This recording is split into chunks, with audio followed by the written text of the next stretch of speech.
Bem-vindo ao canal Assembleianos, o seu espaço de fé, aprendizado e fortalecimento espiritual. Se você busca crescer na palavra de Deus e aprofundar seus conhecimentos, esse canal é para você. Então, já se inscreve para ser avisado dos estudos e pregações que disponibilizamos aqui, porque é dessa forma que sabemos se esse canal está edificando e abençoando sua vida. Agora, anota tudo.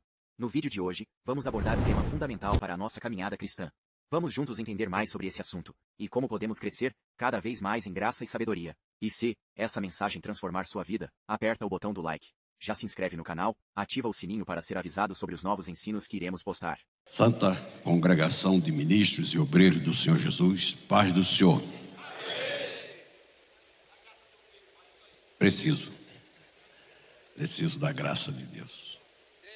Ao nosso patriarca, eu nunca costumo, pastor, fazer muito enfeite, porque creio que todos aqui já ouviram e sabem que o senhor é uma figura substituta de meu pai. Coincidentemente se chama José também. Então, amados, depois de ouvirmos tão linda mensagem, ensino, eu confesso a vocês que eu adquiri conhecimentos que eu nunca tinha observado no que foi pregado aqui. Está no meu coração passar para seu coração um assunto que é de conhecimento de todos, mas que nos últimos dias tem sido esquecido um pouco no dia a dia da Igreja do Senhor. E eu vou basear-me no equipamento, no móvel do tabernáculo.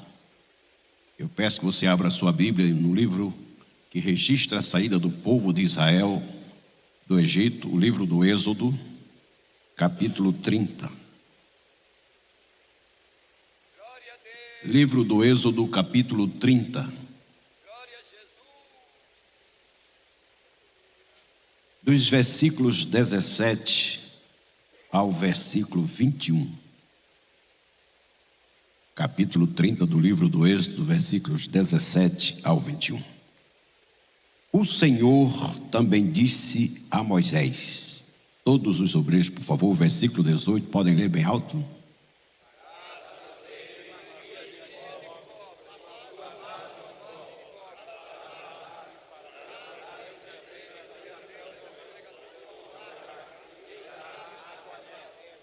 Ali, Arão e seus filhos lavarão os pés e as mãos. Versículo seguinte, o versículo 20.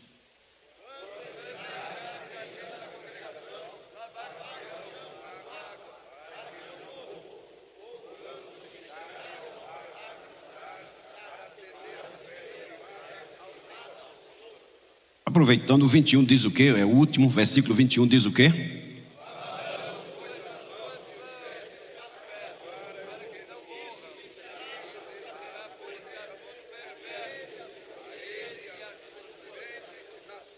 Quantos podem dizer amém? Queridos obreiros, ministros do Santo Evangelho, creio que todos aqui devem ter bastante conhecimento, profundo conhecimento, do que foi o tabernáculo, do que foi aquela obra que Deus estabeleceu. Segundo palavras do próprio Deus, Ele mandou construir o tabernáculo para que, disse ele, eu habite no meio deles. Não era habitar no tabernáculo, porque Deus não habita em templos feitos por mãos humanas. Mas o tabernáculo era o símbolo da presença de Deus no meio do seu povo. E a iniciativa de construir aquele tabernáculo foi do próprio Deus. Interessante, amados, é que o povo saiu do Egito depois de quantos anos, quanto tempo de escravidão, quanto tempo? Alguns séculos, vamos dizer, alguns séculos. 4 séculos aproximadamente. Só que o povo de Deus, o povo da aliança, o povo do pacto, enquanto viveu no Egito, o povo absorveu toda a idolatria do Egito. Era interessante. O povo de Deus, o povo da aliança, mas que tinham consigo a visão de um Deus apenas mitológico. Deus de Abraão, de Isaac, de Jacó, mais nada. Lá no capítulo 20 de Ezequiel, que não vamos ler por causa do tempo, diz a Bíblia, que Deus, repreendendo o seu povo pelo profeta, disse: o meu povo foi advertido por mim para tirar a idolatria do seu coração, mas se rebelou contra mim e não tiraram a idolatria do coração. Povo de Deus. E vem Estevão e diz: o povo saiu do Egito, mas o Egito não saiu do coração do povo. Não é interessante isto? O povo saiu do Egito fisicamente, mas o coração ficou aonde? No Egito. Até chegar no terceiro mês de caminhada no deserto, no Monte Sinai, o povo de Deus não sabia quem era Deus. Deus marcou o encontro com Moisés, disse: prepare o povo, que ao terceiro dia eu vou me apresentar ao meu povo. Meu povo tem uma visão minha apenas de ouvir falar, mas agora o meu povo vai me ouvir, eu vou me manifestar, e o meu povo vai ver que eu sou um Deus vivo, um Deus que não apenas mitológico, mas um Deus que fala, que se manifesta. E Deus, santo, infinitamente santo como é, deu instruções bem precisas a Moisés e disse-lhe: diga ao povo que eu vou me manifestar, o povo vai ouvir minha voz, mas não se esqueça que eu sou um Deus santo. E a marca de quem vive comigo e na minha presença é observar o limite da minha santidade. E eu acho lindo lá no capítulo 19 do livro do Êxodo registrado, Deus dizendo a Moisés: faça uma marca e diga ao povo: não passe da marca, porque quem passar da marca morre. Ou seja, sempre Deus defendendo a si próprio, estabelecendo o limite entre a sua santidade e a nossa humanidade. Ora, Deus mandou fazer o tabernáculo e disse a Moisés: observe rigorosamente o modelo que eu vou dar. E no modelo de Deus, a primeira coisa que aconteceu foi Deus dizer: faça um cercado. Segundo as Bíblias, em algumas versões dizem, o cercado quadrado, 40 e poucos metros de um lado, 40 e poucos de outro, 22,5 de largura, o que dava uma dimensão de perto de 1.000 metros quadrados. E, contrariando a visão humana, Deus mandou cercar toda aquela área com um cortinado alvo branco, de linho fino. Amados, no deserto, no meio da poeira, Deus mandar colocar cortina branca. Cortina branca. Deus diz: tudo será cercado com cortinado branco, nas dimensões que eu estou lhe dando. E você, num determinado espaço, coloque também, numa distância de 9 metros, uma cortina de cores variadas. É a única porta, é o único acesso de alguém para a área do tabernáculo. Obreiros, vocês sabem, a brancura do cortinado era um testemunho de quê? Da justiça, da pureza e da santidade de quem? Da santidade de quem? De Deus. Aquela porta única que não dava oportunidade de ninguém procurar entrar para o tabernáculo por baixo do cortinado, era a única porta que existia. Vocês sabem, Jesus veio muito tempo depois, disse: eu sou a porta. Eu sou a porta. Amém ou não? Não tinha vamos tentar entrar, olha, a distância entre aquela porta até o Santo dos Santos é muito grande. Então nós vamos arrumar um atalho aqui do lado, aqui, para o sacerdote não ter que andar disso. O sacerdote tinha que entrar, como também todos os demais cultuantes, pela única porta. Você pode glorificar a Deus, é isso? Com aquele cortinado branco, Deus também quis estabelecer um conceito que hoje nos nossos dias está um tanto quanto esquecido. Que há uma diferença entre o puro e o impuro. O que é santo e o que não é santo. Os mais antigos como eu, por certo, estão reparando na facilidade que hoje muitos vivem para servir a Deus. E esqueceram de que viver no pátio, viver no tabernáculo, tem que observar a distinção entre o que é santo e o que não é santo. Muito bem. Quando entrava naquela única porta, qual era o primeiro ato do cultuante? Entrar, diga comigo, no pátio. Diga, no pátio. A porta, 9 metros. E o pátio? 42 por 25, 1000 metros. Alguém diria, que absurdo. Que estrago de área. Como é que para a porta reserva 9 metros e depois que passa pela única porta chega nesse pátio imenso? É porque, amados, depois que eu e você passamos pela porta, entramos na graça. Na graça. Na graça. Cante comigo, graça. A mim basta graça.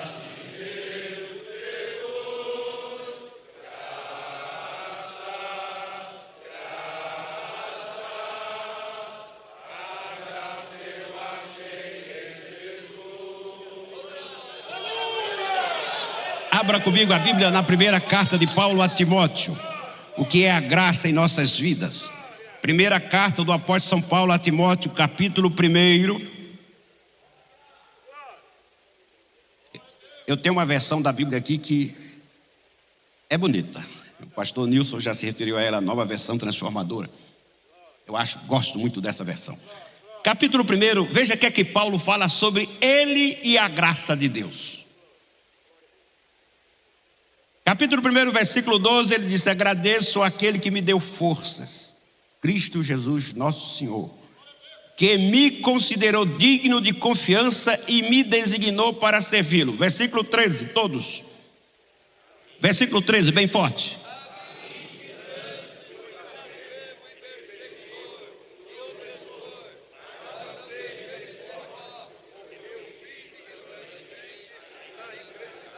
Versículo 14 diz: o Senhor fez sua graça transbordar. Diga, o Senhor fez sua graça transbordar.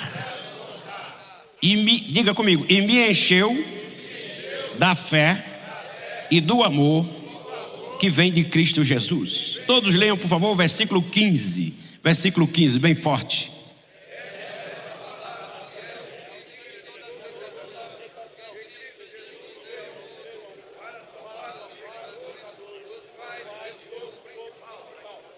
Essa versão que você usa, Paulo dizendo, dos pecadores eu sou o principal, está muito light.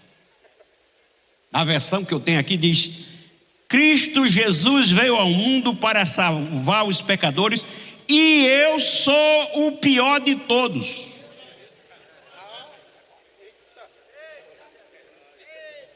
A graça. A graça. A graça. A graça. Mas ele diz no 16, que eu vou ler para você ouvir e glorificar a Deus: mas foi por isso que eu, o pior dos pecadores, recebi misericórdia, para que assim Cristo Jesus mostrasse quanto é paciente. Aí vem que coisa linda ele dizendo: desse modo sirvo de exemplo a todos que vierem a crer nele para a vida eterna. eu o pior de todos. Lá na 1 Coríntios capítulo 15 ele diz: eu nem sou digno de ser chamado apóstolo. O que eu fiz? O que eu fiz?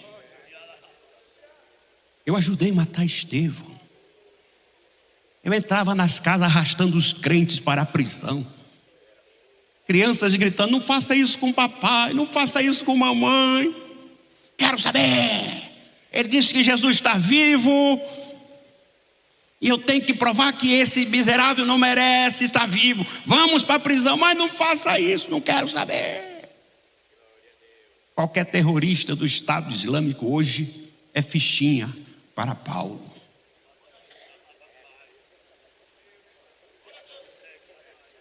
Aleluia. Aleluia. Aleluia. Eu desafio numa reunião como esta aqui, só de pastores, todos nós reunidos para tratar de consagração, e alguém trouxesse o nome de Saulo de Tarso para ser consagrado. Eu apresento para ser ministro do Evangelho de Jesus Cristo Saulo de Tarso. Você já é louco. Você não se lembra o que ele fez. Você não se lembra quanto fez a igreja do Senhor sofrer. Você não se lembra ele ajudando a jogar pedra em nosso companheiro Estevão. Mas a graça, a graça, a graça,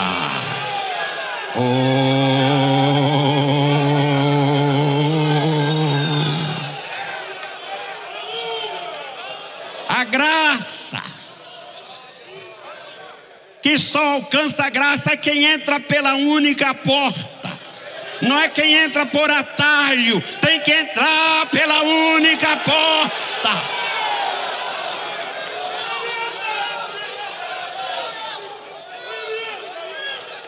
Mil metros de área, a graça, infinita graça.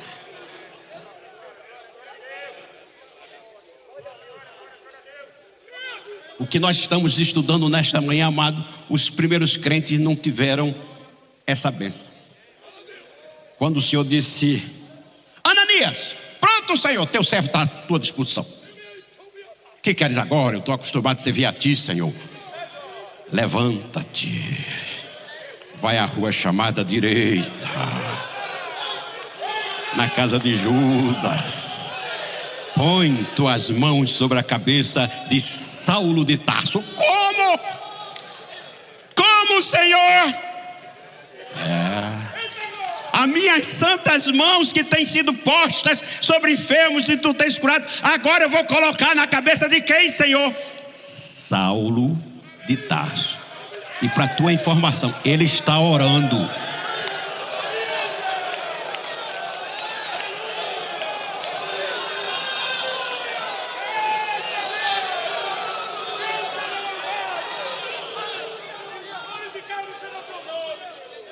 Ananias disse: um momento, Deus, pelo visto não sabes quem é esse homem. Deixa eu te dizer, Deus, esse homem veio para Damasco com ordem para prender teus santos. Ele tem feito um mal muito grande à tua igreja. Senhor, tu não viste o teu servo Estevão sendo apedrejado e o Senhor pacientemente ouvindo. A biografia do Saulo de Tarso. Quando Ananias acabou de falar, o Senhor disse: Ananias, ele é tudo isto para ti, mas para mim ele é um vaso escolhido.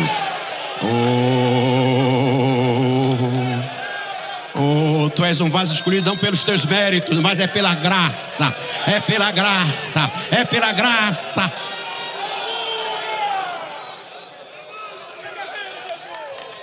Por isso que ele disse: eu sou o pior dos pecadores. Eu nem mereço.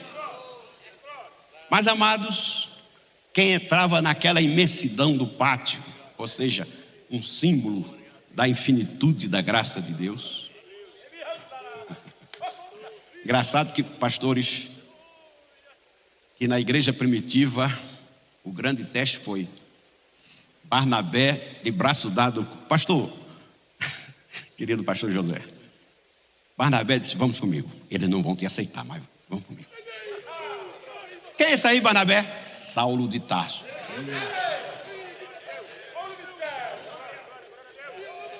Ele se encontrou com Cristo no caminho. Mas... Obrigado, pastor. Amados, viver nesse pátio imenso da graça, nessa infinitude da graça, tem regras. Sim ou não? Porque liberdade sem disciplina é libertinagem. Muita gente está confundindo a liberdade da graça com libertinagem. Eu vivo o evangelho como eu quero viver, eu cultuo como eu quero cultuar, aí eu vivo como eu quero, e acabou. Mas o pátio era imenso. Mas quem entrava pela única porta, entrava no pátio, o primeiro móvel que se encontrava era, diga comigo, o altar. Digam todos, o altar dos holocaustos. Os cultuantes que vinham trazer seus sacrifícios para serem oferecidos a Deus, primeiro móvel que encontrar, repito, o altar dos holocaustos. Diga comigo, o altar dos holocaustos.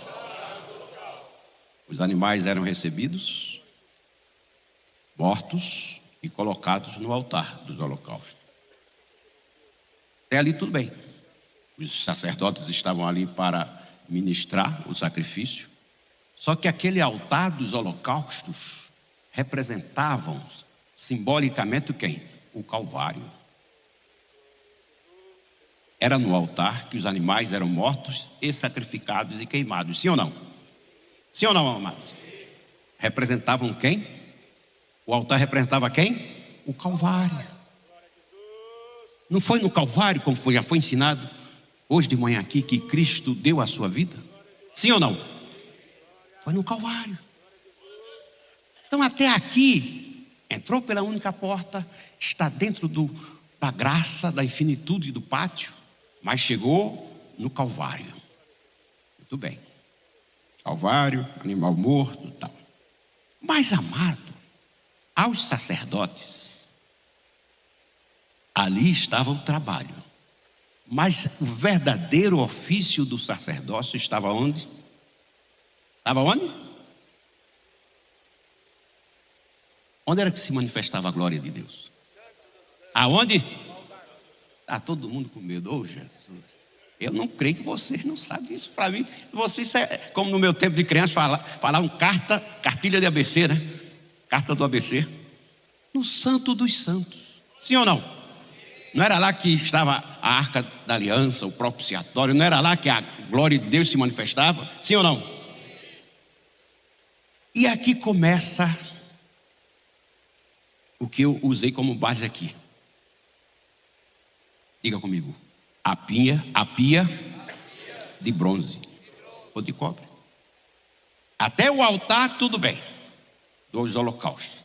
Mas quando acabava o ofício sacerdotal ali, que os sacerdotes iam para o lugar santo e depois para o Santo dos Santos, Deus disse o quê? Voltemos ao capítulo 30 para ninguém esquecer. Capítulo 30, versículo de número 17 e 18. Por favor, 17 e 18. Leiam todos. Êxodo 30, versículos 17 e 18, todos.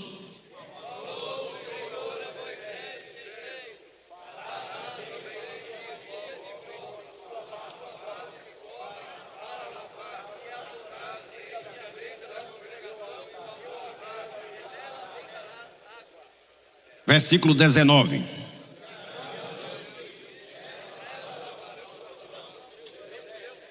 O cultuante comum chegava onde? Até o altar dos holocaustos. Mas em direção ao Santo dos Santos, ao Santo e ao Santo dos Santos, só quem ia, quem era?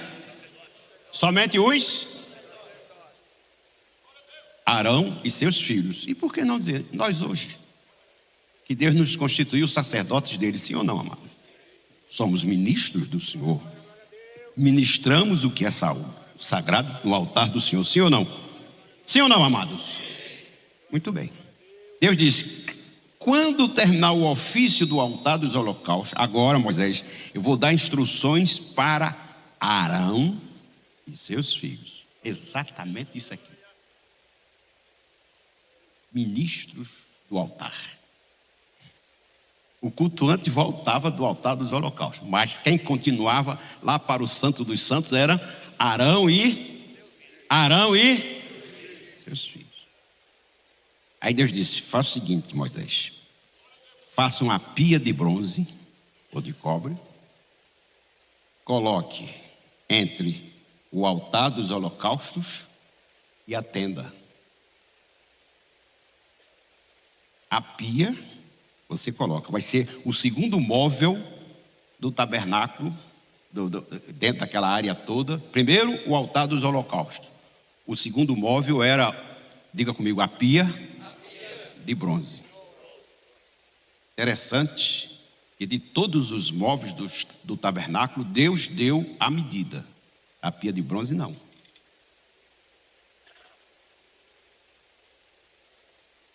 E Deus ainda disse mais: faça uma pia de bronze com a sua base e coloque nela o quê? Coloque o quê, amados? Água.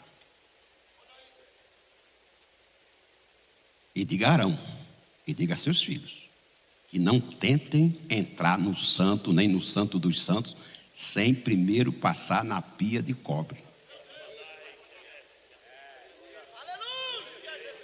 Não basta passar no altar dos holocaustos, Calvário. Mas depois do Calvário, tem a pia de bronze. Santidade. Santidade. E santidade para sacerdote. Sacerdote, santidade para ministro. Tem muito ministro esquecido que ele ministra as coisas santas. Ele se esquece que Deus é santo, que o altar é santo, que o sacrifício é santo.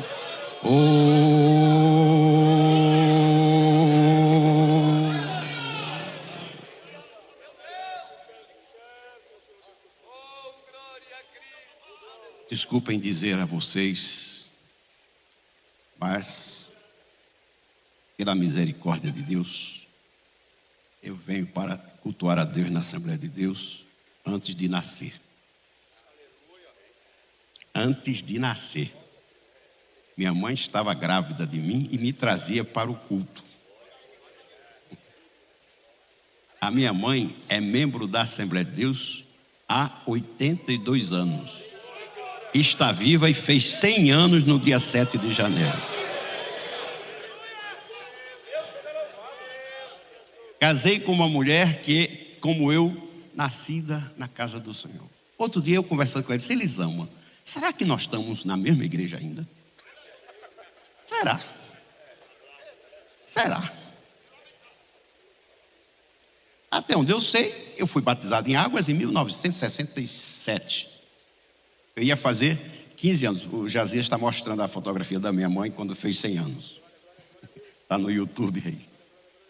Amados, vejam, nós somos ministros do Senhor.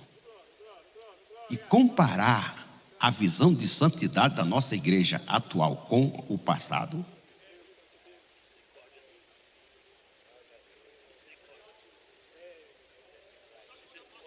quantos pastores gastam tempo precioso da igreja para falar sobre santidade?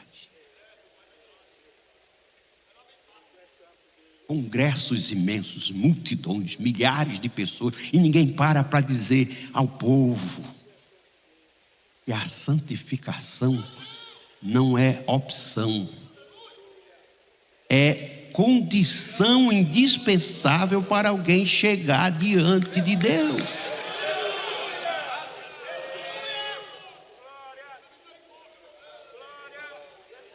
Amado, quando a gente sai do altar do holocausto para o santo dos santos, como ministros do Senhor, Deus disse: diga a Arão que tem que passar pela pia de cobre e lavar as mãos e os pés. Não é para tomar banho na pia de cobre, não, é só para lavar mãos e pés.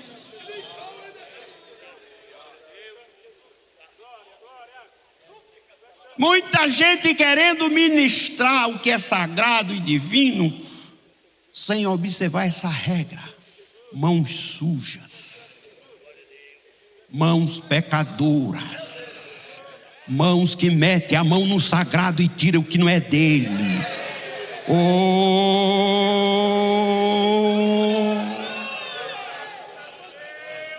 Mãos que tiram do que é sagrado para se enriquecer.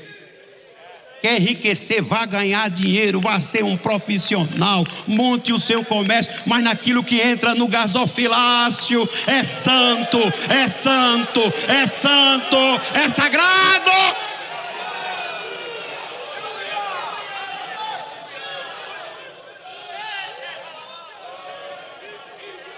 Aleluia, aleluia.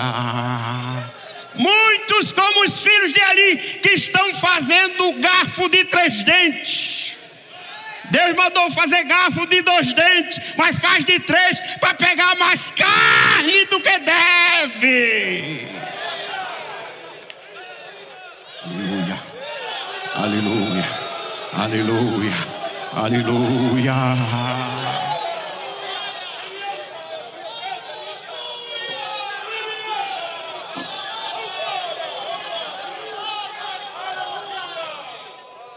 Amados, abra sua Bíblia, por favor, na 1 Timóteo, de novo, capítulo 2.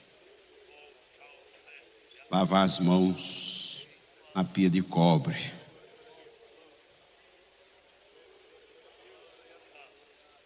Aleluia.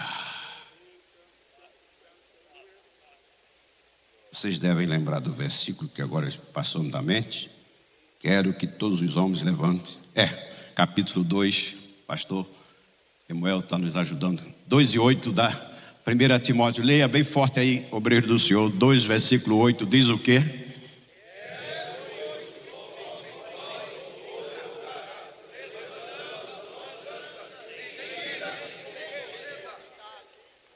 Podem ler mais forte, por favor?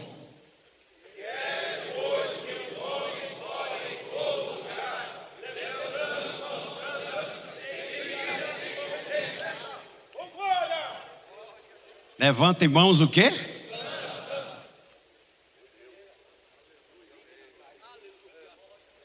Mãos santas. E pela obrigação que Deus deu a Arão e seus filhos, tinha que ser lavados aonde? Na pia de bronze. E lá tinha água. Não era só a pia. A pia de bronze tinha que ter o quê? Água. Para nós hoje, do tempo da graça, essa água é um símbolo de quê, amados? A palavra.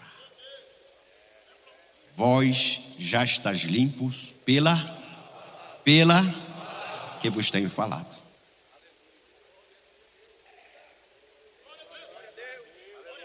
A palavra. A palavra. O sangue de Jesus purifica de todo pecado e a palavra santifica. Sim ou não, obreiros?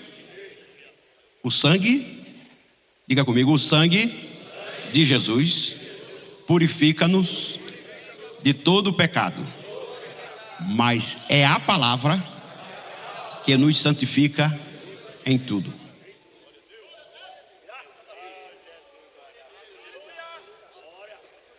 E olha que nossas mãos, essas mãos que eu tenho, você tem, se preencher desse requisito da santificação, que no tempo lá de Arão e os filhos eram na pia de cobre, hoje a nossa pia de cobre é essa aqui, ó. Deus quer usá-las dentro daquele critério que Jesus disse: e porão as mãos sobre os enfermos e os curarão. Quando Simão viu que os discípulos, que os apóstolos impunham as mãos e eles recebiam o Espírito Santo, ele quis a mesma coisa, sim ou não? Ou seja, nossas mãos santificadas são instrumentos para Deus abençoar o seu povo. Mãos santas. Mãos santas. Paulo nos ensinou, contrariando o que muita gente pensa, infelizmente, eu estou assustado dentro dos meus sustos, hoje vê consagração de obreiro com derramamento de óleo. Coisa lá do Antigo Testamento. Paulo disse que hoje o dom ministerial é transmitido com o quê? Com a imposição.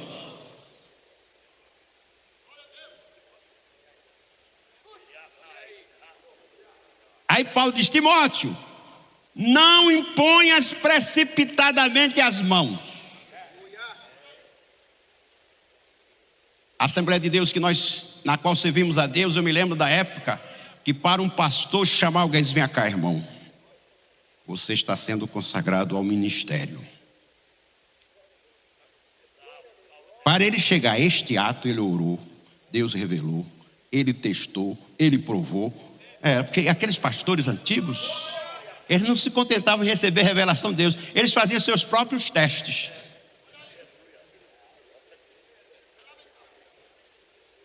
Agora de carrada. E no meio, vocês sabem, né? Certos atos de consagração são verdadeiro lençol de Pedro, né, irmão? Ali no meio do lençol e tal. Queridos, a santificação das mãos. Quero que os homens levantem em todos os lugares. O quê? Mãos santas. E a segunda recomendação de Deus a Moisés para dizer a Arão e a seus filhos é que na bacia de cobre tinha que lavar o quê? Os pés. Interessante, não era para tomar banho todo, era só para lavar mãos e pés. Amados, tudo isso dentro de um simbolismo, não é? Sabemos disso, um tipo bíblico. Os pés, lá no livro dos Provérbios, capítulo 6, sobre os pés. Provérbios, capítulo 6. Vamos lá, amado. Vocês sabem isso decorado, mas capítulo de número 6 de Provérbios fala sobre os pés. Provérbios, capítulo 6. Ele diz o quê? Versículos 16 e 17. Há 6 coisas que o Senhor odeia, ou melhor, 7 coisas que ele considera detestáveis. Versículo 17, por favor, amado.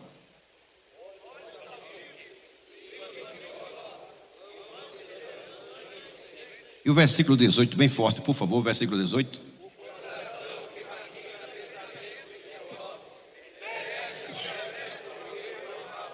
Pés que se apressam para o mal. A ordem de Deus é: diga a Arão e a seus filhos que lavem seus pés, suas mãos e seus pés. Queridos, nós vivemos na era da tecnologia. Claro, a tecnologia está aí por toda parte, rede social, mídia social. Mas vocês estão vendo como tem muitos crentes se apressando, que pés fala de destreza no andar, sim ou não? Os pés servem para sustentar o corpo também, mas também fala das nossas locomoções. E tem muita gente se locomovendo e correndo atrás de notícias ruins para espalhá-las. São pés que se apressam para o quê? Para o mal.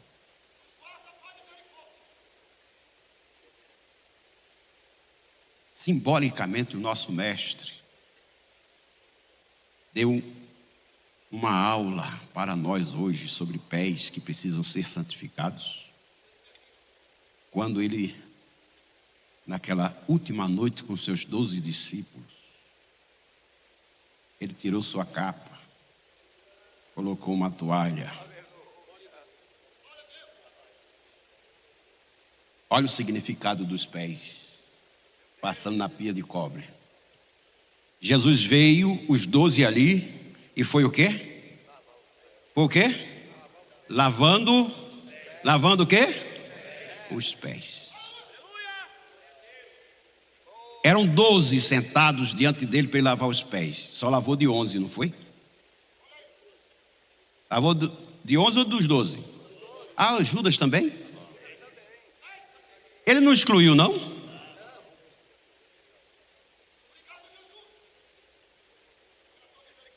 ele não excluiu os pés do traidor.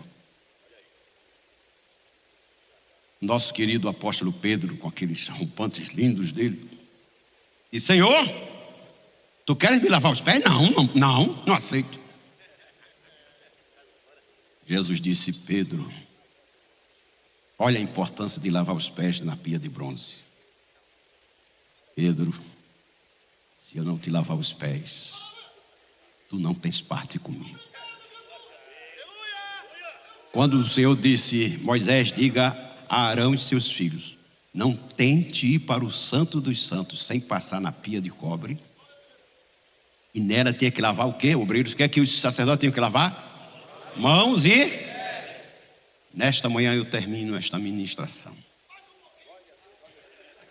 dizendo você e a mim, somos convocados pela palavra do Senhor. Hoje não é mais a pia de cobre física. A pia de cobre está aqui, que tem a água que lava, que tem a água que limpa.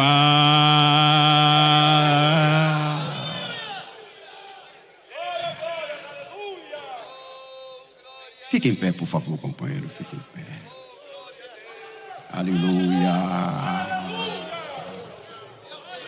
Diga comigo: quero que todos os homens levantem mãos santas, sem ira, nem contenda. Diga também: mãos limpas na palavra, pés limpos pela palavra. Você pode glorificar a Deus com isso? É um apelo que o Espírito Santo faz através da santa palavra a todos nós.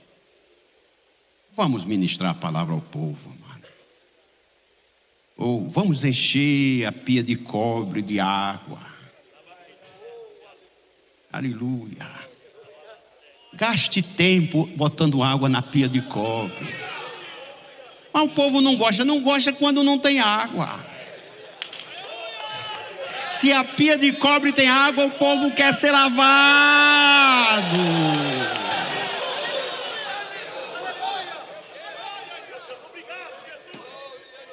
Eu fico com dó, tenho dó no meu coração. Às vezes uma multidão de milhares de crentes, em certas festas, milhares, e o tempo dado a palavra, a água. Nosso patriarca diz: só um golinho. Aí o povo faz. Mas vamos ministrar a palavra. Vamos ministrar a palavra. Ministre a palavra. Você é ministro da palavra. Agora você próprio, para ministrar a palavra, tem que estar com as mãos e os pés lavados na palavra. Pai celestial, Pai de amor, agradecemos a Ti, Senhor, estes momentos que passamos ministrando e pensando a Tua palavra.